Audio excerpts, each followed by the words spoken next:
Hi friends, నేను మీ వెంకట్. ఈరోజు Tata Nexon అయితే రివ్యూ చేయబోతున్నాము. సో నాతో పాటు మా ఫ్రెండ్ భరత్ ఉన్నాడు. ఆయన వెహికల్ ఇది. సో ఆయన తీసుకొని 1 ఇయర్ పైన అవుతుంది. సో ఆయన మాటల్లోనే విందాం ఆయన ఓవరాల్ ఎక్స్పీరియన్స్ ఎలా ఉంది. భరత్, కార్ గురించి ఫస్ట్ వచ్చేసరికి మీరు చూడొచ్చు, ఇది రెడ్ కలర్. తర్వాత ఇది వేరియంట్, ఏ వేరియంట్ ఈ వెహికల్?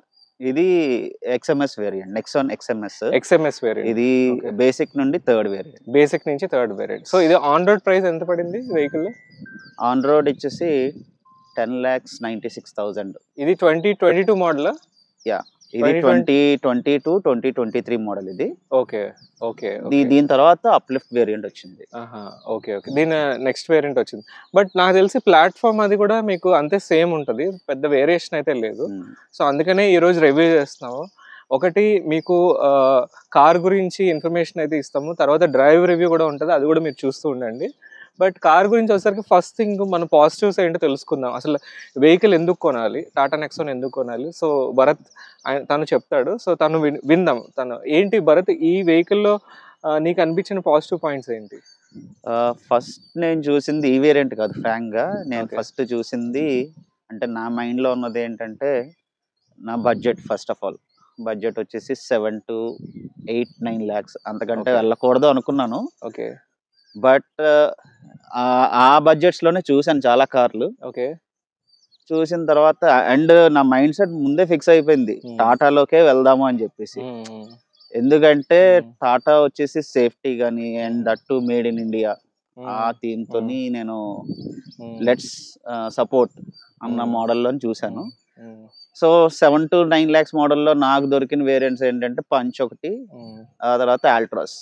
సో పంచ్ నాకు అంత అంటే లైక్ దాని బూట్ స్పేస్ కానీ లేదు అంటే సైజ్ ఆఫ్ ది కార్ అవన్నీ చూస్తే అందులోనే నాకు అంత అనిపించలే. ఆల్ట్రాస్ వచ్చేసి లుక్ వైజ్ బాగుంది, ఆ తర్వాత వచ్చేసి అండ్ వైబ్రెంట్ లుక్ వస్తుంది అనమాట.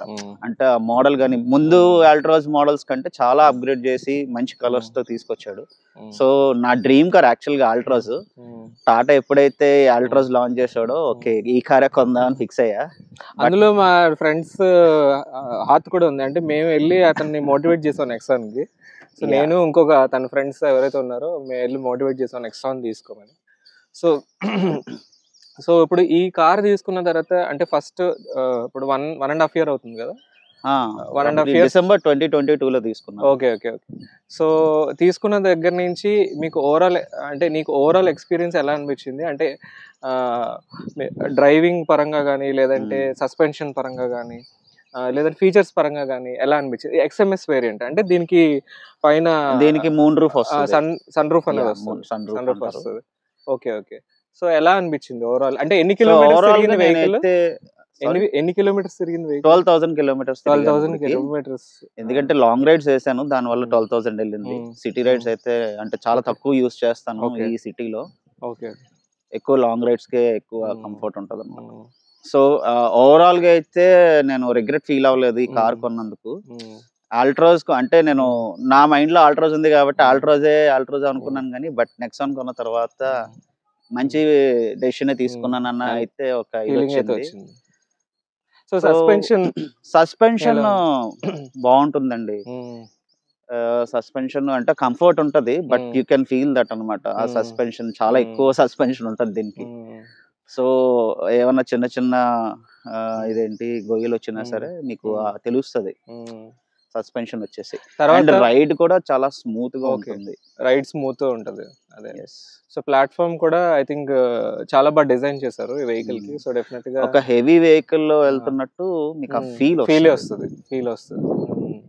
తర్వాత లోపల ఫీచర్స్ ఏవైతే ఉన్నాయో ఫీచర్స్ గురించి ఎలా ఉంది నీ ఇంప్రెషన్?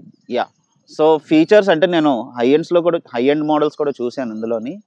అండ్ నేను అనుకున్నది ఏంటంటే దానికి దీనికి చాలా ఎక్కువ అంటే ఇన్ఫోటైన్మెంట్ దగ్గర వచ్చేసి ఆ తర్వాత ఇంకొంచెం యాడ్ ఆన్ ఫీచర్స్ ఇచ్చారు. లైక్ ఐలా అని చెప్పేసి ఇట్స్ జస్ట్ వాయిస్ సపోర్ట్ అనమాట. సో అవన్నీ చూసి అండ్ అలాయ్ వీల్స్ ఒకటి ఇది కాదు, దీనికి అలాయ్ వీల్స్ ఉండదు. సో ఈ ఫీచర్స్ అన్ని కూడా ఇంపార్టెంట్ ఫీచర్స్ కాదనే ఉద్దేశంతో నేను XMS చూస్ చేసుకున్నాను. ఎందుకంటే బేసిక్ లో ఏమీ రావు పవర్ విండోస్ అవన్నీ. అండ్ ఈ వేరియంట్ లోని మాక్సిమం మనకి ఏవైతే రిక్వైర్మెంట్ ఉంటాయో ఆ ఫీచర్స్ అన్ని వచ్చేసాయి. 1 or 2 ఫీచర్స్ ఏవైతే మెయిన్ ఇంపార్టెంట్ ఫీచర్స్ ఉండో తప్పించి మిగతా అన్ని కూడా అన్ని ఉన్నాయి. సో ఇక్కడ మనము వేలెత్తి చూపించడానికి ఏం లేదు, ఈ ఫీచర్స్. సో బిల్డ్ క్వాలిటీ అంటే చాలా మందికి ఇదే డౌట్ ఉంటుంది. టాటా మీద చాలా మందికి చాలా నమ్మకం అయితే ఉంది.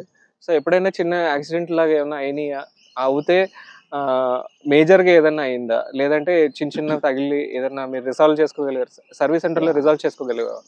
ఇప్పుడు వచ్చి అయితే అంటే బండి కంప్లైంట్స్ ఏవైతే అంత మేజర్ కంప్లైంట్స్ ఏం లేవండి. అండ్ యా ఆబ్వియస్లీ కొత్త గారు కాబట్టి స్టార్టింగ్ లో ఏం అవ్వలేదు. అండ్ చిన్న చిన్న స్క్రాచెస్ అయితే రైట్ లెఫ్ట్, ఎందుకంటే మనకి అదేంటి యాంగిల్స్ మనకు తెలియదు అనమాట. టర్నింగ్ పాయింట్స్ దగ్గర మీకు ఏంటంటే హెవీ బాడీ వస్తుంది, ఫ్రంట్ ఎంత, ఎందుకంటే ఇది బ్యాక్ ఇది తక్కువ ఉంటుంది, ఇక్కడ మళ్ళీ మీకు ఎక్కువ ఉంటుంది. సో మీరు టర్నింగ్స్ దగ్గర మాత్రం మీకు డిఫరెన్స్ తెలుస్తుంది. అంటే అలవాటు అయిపోతే పర్వాలేదు, కొత్త అయితే మాత్రం కన్ఫ్యూజ్ అవుతారు ఖచ్చితంగా.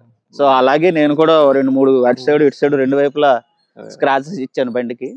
అండ్ మొన్నే మళ్ళీ చేయించేసాను అనుకోండి ఆబ్వియస్లీ. సో అంతకంటే అయితే ఇంకేం లేదు. డ్రైవింగ్ లోని ఈ పిల్లర్ ఏదైతే ఉందో కొంతమంది చెప్తున్నారు ఈ పిల్లర్ కొంచెం విజిబిలిటీ ప్రాబ్లం వస్తుందని. సో అలాగే ఏమన్నా ప్రాబ్లం ఉందా, అంటే టర్నింగ్స్ తిరుగుతున్నప్పుడు కానీ సైడ్ పిల్లర్ ఏమైనా ఇష్యూ ఉందా? ఆబ్వియస్లీ మీకు అది తెలిసిపోతుంది. అంటే అదర్ కార్స్ తోని దీన్ని కంపేర్ చేస్తే ఆ పిల్లర్ మీకు లోపల కూర్చొని మీరు ఎప్పుడైతే టర్నింగ్స్ తిరుగుతారో ఆ టర్నింగ్స్ దగ్గర మాత్రం మీకు ఆ రైట్ పిల్లర్ అన్నది మీకు ఈజీగా తెలుస్తుంది డిఫరెన్స్. అంటే ఆబ్వియస్లీ ఆ వ్యూని అది కవర్ చేసేస్తుంది అనమాట. అంత స్ట్రాంగ్ పిల్లర్స్ ఇవ్వడం వల్ల ఒక సేఫ్టీ పరంగా it's really good. But comparatively ఆ వ్యూ అన్నది చాలా తగ్గిపోతుంది దీనికి. హెడ్ ల్యాంప్స్ సరిపోతుందా, అంటే మనకి త్రో లైట్ ఏదైతే ఉందో నైట్ టైం, సో అది క్లియర్ గా ఉందా, లేదంటే ఇంకా విజిబిలిటీ ఉండాలి అని ఏమన్నా అనిపిస్తుందా? హెడ్ ల్యాంప్స్ వచ్చేసి సరిపోతుంది. ఈ వేరియంట్ ఫాగ్ ల్యాంప్స్ కూడా లేనట్టున్నాయి కదా దీనికి. ఈ వేరియంట్ కి ఫాగ్ ల్యాంప్స్ లేవు. నెక్స్ట్ XZ వేరియంట్ కి వస్తేనే మీకు ఆ ఫీచర్స్ అన్ని కూడా అవైలబుల్ ఉన్నాయి. సో లైట్స్ అయితే సరిపోతుందా నైట్ డ్రైవింగ్ కి? సరిపోతుంది. నేను ఆల్మోస్ట్ నైట్ రైడ్స్ చాలా చేశాను. సో నాకైతే అంత ఇబ్బంది అనిపించలేదు. ఎప్పుడైతే మీకు ఆపోజిట్ లైట్స్ ఎక్కువ వస్తాయో అప్పుడు మాత్రం మీకు ఆ డిఫరెన్స్ అంటే తక్కువ కనిపిస్తుంది మీకు విజిబిలిటీ. ఆ ఒక్క దగ్గరే నాకు కొంచెం ఇబ్బంది అనిపిస్తుంది. సో నెక్స్ట్ ఇంజిన్ కి వచ్చేసరికి ఇంజిన్ పికప్ ఏదైతే ఉందో మన డ్రైవ్ రివ్యూలో ఇంకా డీటెయిల్ గా చెప్దాం. బట్ ఇంజిన్ ఎప్పుడైనా మ్యాక్సిమం ఎక్కడ అంటే మనకి ఎక్కువ కొండల మీద వెళ్ళినప్పుడు కానీ, లేదంటే ఎక్కువ కొంచెం హైట్ ఉన్న ప్రదేశాల్లో వెళ్ళినప్పుడు, లేదా ఎక్కువ లగేజ్తోని ఎక్కువ మెంబర్స్తో వెళ్ళినప్పుడు కానీ మనకి జనరల్గా కొంచెం పర్ఫార్మెన్స్ దగ్గర అనేది తేడా వస్తుంది జనరల్గా వెహికల్స్లోని. సో అలాంటి ఇష్యూ నీకు ఏమన్నా వచ్చిందా ప్రాబ్లం? అలాంటిది ఏమి ఇష్యూ లేదు నాకు. విత్ లగేజ్ వితౌట్ లగేజ్ కూడా నేను డ్రైవ్ చేశాను. వితౌట్ లగేజ్ అయితే ఇంకొంచెం కంఫర్ట్ గా అనిపిస్తుంది అనమాట. విత్ లగేజ్ తో కూడా ఇది క్యాపబుల్ ఈ వెహికల్. సో ఫుల్ లోడెడ్ వేసాను లగేజ్. నేను వైజాగ్ నుండి ట్రావెల్ చేస్తుంటాను ఫ్రీక్వెంట్ గా. అంటే కొన్న తర్వాత 2 times ట్రావెల్ చేశాను అనుకోండి. బట్ హెవీ లగేజ్ తో వస్తాను అనమాట. సో లగేజ్ అంతా నింపేసినా సరే చాలా స్మూత్ గా స్టేబుల్ గా ట్రావెల్ చేస్తుంది. తర్వాత 5 passengers కి ఈ వెహికల్ సూటబుల్ లా కాదా అంటే చాలా మందికి ఇదో డౌట్ ఉంటది. ఎందుకంటే కొంతమంది అంటే 4 members పడతారా, లేదా 5 members పడతారా, లేదా 4 members with 1 child పడతారా? సో ఇలాంటివి చాలా డౌట్స్ అయితే ఉంటాయి. So 5 members with full luggage తోని ఈ బండి హ్యాపీగా వెళ్ళొచ్చా మన long journey? 5 members with full luggage వెళ్ళొచ్చు. బట్ లగేజ్ అంటే లిమిటెడ్ గా ఉండాలి. 5 members కి తగ్గ లగేజ్ అయితే ఇందులో పట్టదు. బూట్ స్పేస్ ఐ థింక్ కూడా రీజనబుల్ బూట్ స్పేస్ వచ్చింది. సో అదైతే ఇష్యూ అయితే నాకు తెలిసి ఉండకపోవచ్చు. సో ఇప్పుడు మనం సేల్స్ అండ్ సర్వీస్ గురించి అడుగుదాం. తన టాటా ఎక్స్పీరియన్స్ ఎలా ఉంది టాటా షోరూమ్కి వెళ్ళినప్పుడు? ఎందుకంటే చాలా మంది కన్సర్న్ ఎక్కువ టాటా షోరూమ్ విజిట్ చేస్తున్నాము, వాళ్ళు సమంగా పట్టించుకోవట్లేదు, లేదంటే సర్వీస్కి ఇచ్చినప్పుడు టైంకి ఇవ్వట్లేదు, లేదంటే ప్రాపర్గా సర్వీస్ చేయట్లేదు, సమంగా రిసీవ్ చేసుకోవట్లేదు వెళ్ళినప్పుడు. సో ఇలాంటి చాలా వరకు అయితే వింటున్నాం కంప్లైంట్స్ యూజర్స్ నుంచి. సో అది ఆయన నుంచి విందాం. భరత్, నీ ఎక్స్పీరియన్స్ ఎలా ఉంది సేల్స్ సర్వీస్ విషయంలో? నీ ఎక్స్పీరియన్స్ ఎలా ఉంది?